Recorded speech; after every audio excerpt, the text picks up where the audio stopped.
தலைகளை தாழ்த்தி ஜெபி. பாடுவேன் பரவசமாகுவேன் பரந்தோடும் இன்னலே, பாடுவேன் பரவசமாகுவேன் பரந்தோடும் இன்னலே, என்று மாறும் எந்தந்துயரம் எந்தே மனமும் ஏங்குகையில், என்று மாறும் எந்தந்துயரம் எந்தே மனமும் ஏங்குகையில், மரவின் கசப்பை மதுரமும் மாற்றி, மரவின் கசப்பை மதுரமாய் மாற்றி மகிழ்வித்த மகிபனையே, மகிழ்வித்த மகிபனையே, பாடுவேன் பரவசமாகுவேன் பரந்தோடும் இன்னலே, ஒன்றுமில்லா வெறுமை நிலையில் உதவுவாரற்று போகையில், ஒன்றுமில்லா வெறுமை நிலையில் உதவுவாரற்று போகையில், கண்மலை பிளந்து தண்ணீரை சுரந்து, கண்மலை பிளந்து தண்ணீரை சுரந்து தாகம் தீர்த்ததயவை, தாகம் தீர்த்ததயவை, பாடுவே பரவசமாகுவேன் பரந்தோடும் இன்னலே. எங்களை நேசிக்கிற அன்புள்ள தகப்பனே, இந்த நல்ல நாளின் வார்த்தைக்காக நன்றி செலுத்துகிறேன் சுவாமி. தொடர்ந்து நாங்கள் தியானிக்கிறோம் ஆண்டவரே. 6வது வார்த்தையர் சுவாமி, என்னுடைய வாயின் வார்த்தைகள் எங்களுடைய இருதயத்தின் தியானம் உடைய சமூகத்தில் பிரிதியாக இருப்பதாக. ஆமென். நாம் 6வது வார்த்தைக்குள்ளாக கடந்து வந்திருக்கிறோம். 5 வார்த்தை தேவனாய கர்த்தர் நமக்கு நிறைவேற்றி தந்தார். 6வது வார்த்தையில் தேவனுடைய வசனம் சொல்லியிருக்கிறது. இதில் நம்ம எடுத்தவங்க வாசிக்கலாம். யோவான் 19ஆம் அதிகாரம் 30ஆம் வசனம். இயேசு காடியை வாங்கின பின்பு முடிந்தது என்று சொல்லி தலையை சாய்த்து ஆவியை ஒப்பு கொடுத்தார். அல்லேலூயா. இந்த இடத்துல ஒவ்வொரு காரியமாக அவர் நிறைவேற்றினார். மன்னிப்பை கொடுத்தார், சகோதர சிநேகத்தை கொடுத்தார், தாயை கணம் பண்ணும்படியாய் கற்றுக் கொடுத்தார். கைவிடப்பட்ட சூழ்நிலையிலையும் அவர் எல்லாரையும் மன்னிக்கிறவராக இருந்தார், ஏற்றுக்கொள்கிறவராக இருந்தார்.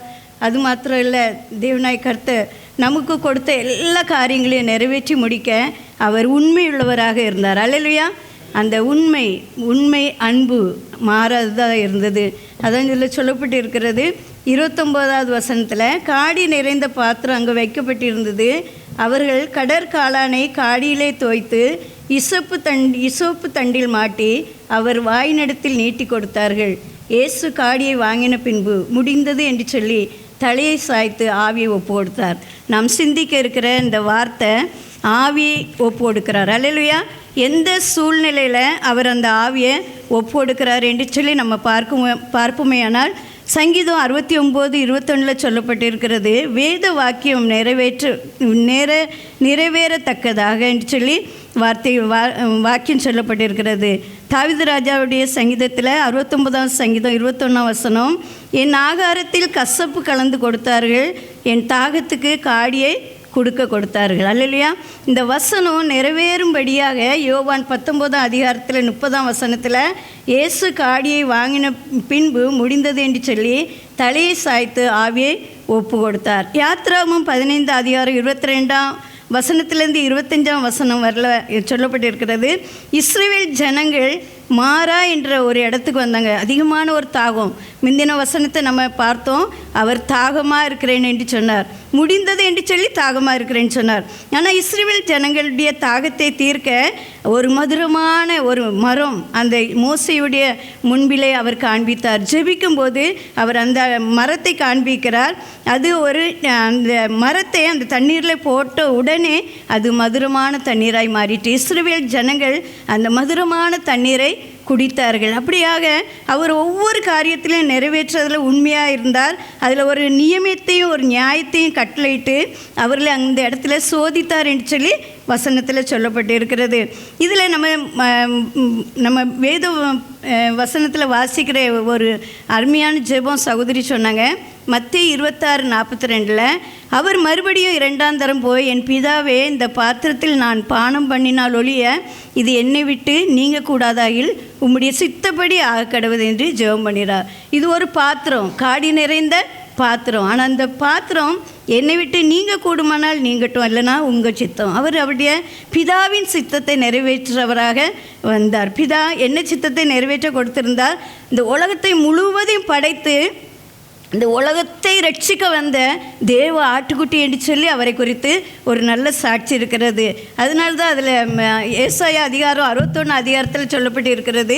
ஏசாயா 61 சொல்லப்பட்டு இருக்கிறது, கர்த்தராகிய தேவனுடைய ஆவியானவர் என்மேல் இருக்கிறார், சிறுமைப்பட்டவர்களுக்கு சுவிசேஷத்தை அறிவிக்க கர்த்தர் என்னை அபிஷேகம் பண்ணினார், இருதயம் நொறுங்குண்டவர்களுக்கு காயம் கட்டுதலையும் சிறைப்பட்டவர்களுக்கு விடுதலையும் கட்டுண்டவர்களுக்கு கட்டுதலை கூறவும் சியோனிலே துயரப்பட்டவர்களை சீர்படுத்தவும் அவர்களுக்கு சாம்பலுக்கு பதிலாக சிங்காரத்தையும் துயரத்துக்கு பதிலாக ஆனந்த தைலத்தையும் ஒடுங்கின ஆவிக்கு பதிலாக துதியின் உடை கொடுக்கவும் அவர் என்னை அனுப்பினார். அவர்கள் கர்த்தர் தம்முடைய மகிமைக்கென்று நாட்டின நீதியின் விருட்சங்கள் எண்ணப்படுவார்கள். அல்லேலூயா. அந்த ஆவியானவர் அனுப்பின நோக்கத்தை, அந்த சித்தத்தை அன்பினால் அவர் என்ன செய்தார்? நிறைவேற்றினார். இந்த நம்ம உன்னத பாட்டில் சொல்லப்பட்டு இருக்கிறது, சூலமித்தி சொல்லுகிறார், என் நேசர் முற்றிலும் அழகுள்ளவர், மதுரமானவர். நம்முடைய வாழ்க்கையில் பாவத்தின் கசப்பு, பொய் குற்றச்சாட்டின் கசப்பு, சாபத்தின் கசப்பு, இழப்பு என்ற கசப்பு, விரோதம் என்ற கசப்பு, வார்த்தையினால் குத்தப்பட்ட கசப்பு, பழிவாங்குங்கிற ஒரு எண்ணம் கொண்ட கசப்பு, குடும்பத்தில் வருகிற உபத்திரவத்தின் கசப்பு, எல்லா கசப்பையும் அவர் அந்த சிலுவை மரத்தில் ஏற்றுக்கொண்டார், அதை கையிலே வாங்கினார் என்று சொல்லி நம்ம வேதத்தில் வாசிக்கிறோம். அந்த சூலமித்தி சொல்லுகிறார், உன்னத பாட்டு 5:16 என்னுடைய நேசர் முற்றிலும் மதுரமானவர், அழகுள்ளவர் என்று சொல்லி அவரை குறித்து சொல்லப்பட்டிருக்கு. அவர் வாய் மிகவும் மதுரமாக இருக்கிறது, அவர் முற்றிலும் அழகுள்ளவர், இவரே என் நேசர், இவரே என் சிநேகிதர் என்று சொல்லி அந்த சூலமித்தி அந்த மதுரமான தேவனை குறித்து சாட்சி கொடுக்கிறத நம்ம பார்க்கிறோம். உன்னத பாட்டு 4:10 சொல்லப்பட்டிருக்கிறது, திராட்சை ரசத்தை பார்க்கலாம் உன் நேசம் எவ்வளவு மதுரமாக இருக்கிறது, நான் மதுரமான வாழ்க்கை வாழும்படியாகவும் நாம் மதுரமான தண்ணீர் குடிப்பதற்காகவும் நம்முடைய எல்லா வியாதி பலவீனத்திலிருந்து நம்மை விடுதலையாக்கும்படியாகவும் நான் ஒவ்வொருவரையும் கசப்பான வாழ்க்கையை மதுரமாய் மாற்றும்படியாகவும் தேவன் இயேசுவை உலகத்தின் பாவத்தை சுமந்து தீர்க்கிற ஒரு தேவ குட்டியாய் இந்த உலகத்தில் நமக்காக பலியாக நம்மை மீட்டெடுக்கும்படியாக ஆவினாலே பிசாசின் கிரியைகளை அழித்து மகிமையாய் வெற்றி சிறக்கும்படியாக அந்த ஆவியை பிதாவிடத்திலிருந்து அவர் பெற்றுக்கொண்டார். பாடுகள் முற்றிலும் முடியும் வரையிலையும் அந்த ஆவியானவரை அவர் வலது பக்கத்தை நிழலாக என்ன செய்தார்? வைத்திருந்தார். ஆவியின் பெருமூச்சோடு அவர் என்ன செய்கிறார்?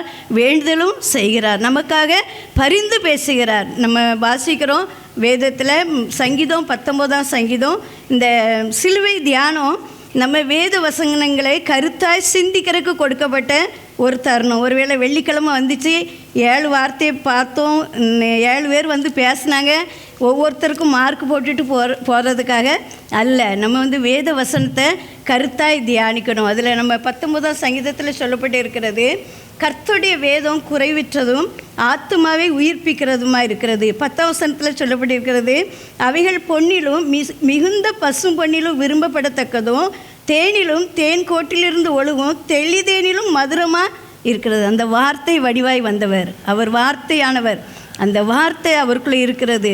அவர் யாரையும் மதுரமாய் மாற்ற முடியும். அவர் பார்த்த அந்த பாத்திரத்தில் உள்ள காடியை கூட அவர் மதுரமாக மாற்றி குடிச்சிருந்துருக்கலாம். ஆனால் அவருடைய அவருக்கு கொடுக்கப்பட்ட அந்த அந்த ஆவினால் கொடுக்கப்பட்டது அந்த கசப்பு நிறைந்த காடியை என் பிள்ளைகள் இனி அனுபவிக்கவே கூடாது. நான் தான் என் பிள்ளைகளுக்காக எல்லாத்தையும் ஏற்றிருக்கேன்னு சொல்லி அவர் அவருடைய கையில் வாங்கினார். நான் சிந்தித்த இந்த வசனத்தை அவர் கையில் வாங்கினதுனால இனி நம்முடைய வாழ்க்கையில் எவ்வளோ பெரிய கசப்பு வந்தாலும், எவ்வளோ பெரிய நெருக்கம் வந்தாலும் நம்ம அதை சுமக்க வேண்டிய அவசியமே இல்லை. கர்த்தர் சுமந்து கொண்டார். அல்லேலூயா. அதனால் நம்ம என்ன செஞ்சிடும், ஆண்டவருடைய பாதத்தில் காத்திருந்த அவரை போல், ஆண்டவரே இந்த பாத்திரம் என்னை விட்டு நீங்கள் கூடுமானால் நீங்கும்படி செய்யும், ஆனால் ஏன் சித்தப்படி அல்ல உங்கள் சித்தப்படி. எசேக்கியா 38:15-17 சொல்லப்பட்டிருக்கிற எசேக்கியா ராஜா வியாதியின் மரண கசப்பு, ஆத்மாவில் ஒரு கசப்பு அவருடைய வாழ்க்கையில் வந்தது. அவர் சொல்கிறாரு, என் ஆயுசின் வருஷங்களெல்லாம் என் ஆத்மாவின் கசப்பை நினைத்து நான் நடப்பேன். அவருக்கு இந்த வியாதி, அவர் அந்த இடத்துல அப்படி ஒரு புலம்பல் அவர் என்ன செய்கிறாரு, புலம்புகிறார். நீதிமொழிகள் 14:10 சொல்லப்பட்டிருக்கிறது, இருதயத்தின் கசப்பு இருதயத்துக்கு தான் என்ன செய்யுமா தெரியுமா. அந்த கசப்பை நினைத்து அவர் நடந்து என்ன செய்கிறாரு, ஆண்டவருடைய சமத்தில் விண்ணப்பமும் என்ன செய்கிறாராம். இதில் சொல்லப்பட்டு இருக்கிறது, கசையால் அடித்தது நம்முடைய காம உணர்ச்சி, காரி துப்பியது பகைமை உணர்ச்சி. அன்றைய உள்ளம் உடையிறது நம்முடைய பாவ சேற்றினார். பொறாமையினால் அந்த கசப்பு காடி என்ன செய்கிறாங்க, குடிக்க கொடுக்காங்க. யோபு 8:20 சொல்லப்பட்டிருக்கிறது, யோபு பக்தன் இவ்விதமாக சொல்கிறார், தேவன் உத்தமனை வெறுக்கிறதில்லை. யோபு 16:5 சொல்லப்பட்டிருக்கிறது, என் உதடுகளின் அசை உங்கள் துக்கத்தை ஆற்றும். யோபு 16 சொல்லப்பட்டிருக்கிறது, என் கையில் கொடுமை இல்லை, என் ஜெபம் சுத்தமாக இருக்கச்சிலையும் என்னுடைய வாழ்க்கையில் அப்படிப்பட்ட ஒரு கசப்பான வாழ்க்கை வந்தது. யோபு 7:11 சொல்லப்பட்டிருக்கிறது, யோபு பக்தன் ஒரு தேவனுடைய தாசன், அவருடைய ஆத்மாவில் ஒரு கசப்பு. அவர் சொல்கிறாரு, ஆகையால் நான் என் வாயை அடக்காமல் என் ஆவியின் வேதனையினால் பேசி என் ஆத்மத்தின் கசப்பினால் அங்கலாய்ப்பேன்னு சொல்கிறார். யோபு 9:18 சொல்லப்பட்டிருக்கிறது, நான் மூச்சு விட எனக்கு இடம் கூடாமல் கசப்பினால் என்னை நிரப்பினீர். கசப்பு ரொம்ப வேதனை உள்ளது. கசப்பான வாழ்க்கை வாழ்கிறத நம்ம நிறைய பேர் வாழ்கிறத நம்ம பார்த்துருக்குறோம். உற்றார் உறவினர்களை இழந்து, ஆனால் நிறைய கேன்சர் வியாதியில் நம்ம ஜே ஹாஸ்பிட்டலெல்லாம் போய் பார்த்தா அப்படி புலம்புறாங்க, ஆண்டவர் நாங்கள் ஏன் வாழ்கிறோம். அவங்களுடைய ஜீவனுக்கும் தேவனிடத்தில் ஒரு பெரிய போராட்டம் என்ன செய்து நடக்கு. யோபு 13:26 சொல்லப்பட்டிருக்கிறது, மகா கசப்பான தீர்ப்புகளை என் பேரில் எழுதுறி. நியாயம், உண்மையான நியாயம் கிடைக்கலன்னா ஒரு பெரிய கசப்பு வருது, எனக்கு உண்மையான ஒரு நியாயம் கிடைக்கலையே, பெரிய ஒரு குற்றச்சாட்டான தீர்ப்பு என் பேரில் வச்சுருக்காங்களே, அவன் நீதிமான் உத்தமன்னு சொல்லி நம்ம பார்க்குறோம். யோபு 16:10-13 வசனம் சொல்லப்பட்டு இருக்கிறது. இன்னும் கூட நம்ம வசனத்தின் எனக்கு அதிகமான நேரம் இல்லாதனால நான் வசனத்தை சொல்கிறேன், நீங்கள் வாசிக்கலாம். யோபு 27:1 சொல்லப்பட்டு இருக்கிறது, என் நியாயத்தை தள்ளிவிடுகிற தேவனும் என் ஆத்மாவை கசப்பாக்குற சர்வ வல்லவருடைய ஜீவனை கொண்டு சொல்லுகிறேன்னு சொல்லுகிறார். அவர் ஒரு வார்த்தை சொல்கிறார், இந்த வார்த்தையை நம்ம எல்லோரும் உச்சரிக்கணும். முதல்ல நான் சொன்னேன், இந்த பாத்திரம் என்னை விட்டு நீங்கள் கூடுமானால் நீங்கள்படி செய்யும், ஆனால் ஏன் சித்தப்படி இல்லை உங்கள் சித்தப்படி செய்யணும்னு ஒவ்வொரு கிறிஸ்தவங்களும் ஜெபிக்க வேண்டியது அவசியம். ரெண்டாவது, ஒரு நல்ல ஒரு நிச்சயம் நம்ம இருதயத்தில் இருக்கணும், என் ஆவி பிரிய மட்டும் என் உத்தமத்தை என்னை விட்டு என்ன செய்ய விளக்கு. ஏனென்றால் யோபு உத்தமன், அவன் பரிகாசம் அடைந்தான். நம்முடைய இயேசுவானவரும் உத்தமர் என்று சொல்லி நீதிமான் என்று சொல்லி அவரை குறித்து சாட்சி கொடுத்திருக்கிறார். நான் நம்முடைய குடும்பங்களில் வேலை செய்கிற ஸ்தலத்தில் இன்னல்கள் கசப்புகள் வந்தாலும் இந்த வார்த்தையை சொல்லி நம்ம எல்லாரும் என்ன செய்யணும், ஜெபிக்கணும். எல்லாராலும் கைவிடப்படும் போது, தள்ளி வைக்கும்போது, ஒதுக்கி வைக்கும்போது இந்த வார்த்தை என் ஆவி பிரிய மட்டும் என் உத்தமத்தை என்னை விட்டு விளக்கேன். சங்கீதம் 64:4 சொல்லப்பட்டிருக்கிறது, மறைவுகளில் உத்தமமேல் எய்யும் பொருட்டு கசப்பான வார்த்தைகளாகிய தங்கள் அம்புகளை நாணேற்றுகிறார்கள், சற்றும் பயமின்றி சடுதியில் அவன் மேல் எய்கிறார்கள். பயம் இல்லாதனால்தான் கசப்பான வார்த்தை, குழந்தை இல்லையா அவமானமான வார்த்தை, அவங்க ஏதாவது குடும்பத்தில் இழந்திருக்காங்களா அவமானம், பலவித கஷ்டம் நெருக்கோணி வரும்போது, கடன் பாரோணி வரும்போது கசப்பான வார்த்தையை சொல்லி இன்றைக்கி எத்தனையோ ஜனங்கள் இந்த உலகத்தில் இருந்து மறைந்து விட்டார்கள். அப்படிப்பட்ட ஒரு கசப்பான வார்த்தையை உச்சரிக்கிற ஜனங்கள் இருக்காங்க. ஆனால் மதுரமாகிய தேவன் நம்ம வாழ்க்கையில் இருக்கும்போது நம்முடைய வாயிலிருந்து வார வார்த்தை மதுரமானதாய் காணப்படும். ஏசு 5:24 சொல்லியிருக்கு, அது நல்ல பழங்களை தரும் என்று காத்திருந்தார், அதுவோ கசப்பான பழங்களை தந்தது. நாம் நல்ல கனிகளை கொடுக்கணும். அன்பு சகலத்தையும் தாங்கும், சகலத்தையும் சகிக்கும். அன்பில் எந்த பொறாமையுமே இல்லைன்னு சொல்லி ஆவியின் கனியை குறித்து சொல்லப்பட்டிருக்கிறது. அப்பொழுது அப்போஸ்தலர் 8:23 சொல்லப்பட்டிருக்கிறது, சீமோன் என்ற ஒரு மாயவித்தைக்காரன், அவனை குறித்து பவுலடியார் சொல்கிறார், நீ கசப்பான பிச்சில் பாவக்கட்டில் அகப்பட்டு இருக்கிறத நான் காண்றேன். நீ பணத்தினால எல்லாத்தையும் நீ என்ன செய்யலாம், மேற்கொள்ளலான்னு நினைக்காத. ஒன்றுகிட்ட இருக்கிற அந்த கசப்பை நீ என்ன செய்ய மாற்றி என்று சொல்கிறார். ரூத்து 1:20 நம்ம பார்க்குறோம். ரூத்து இன்பமானவள் என்று சொல்லி பெயர், ஆனால் அவளுடைய வாழ்க்கையில் பிள்ளைகள் கணவரை இழந்த ஒரு கசப்பு, அந்த சர்வ வல்லவர் எனக்கு மிகுந்த கசப்பை கட்டளையிட்டார் என்று சொல்லி அவள் வேதனையில் சொல்லுகிற வார்த்தையை நாம் பார்க்கிறோம். நமக்காக வைக்கப்பட்டிருந்த எல்லா புத்திரத்தையும் வேதனையின் கசப்பையும் மதுரமாய் மாற்ற அவர் அந்த காடியை வாங்கி கொண்டார். பிரியமானவர்களே, எபிரேயர் 12:3 சொல்லப்பட்டிருக்கிறது, ஆகையால் நீங்கள் இளைப்புள்ளவர்களாய் உங்கள் ஆத்துமாக்கள் சோர்ந்து போகாதபடிக்கு தமக்கு விரோதமாய் பாவிகளால் செய்யப்பட்ட இவ்விதமான விபரீதங்களை சகித்த அவரையே என்ன செய்யுங்க,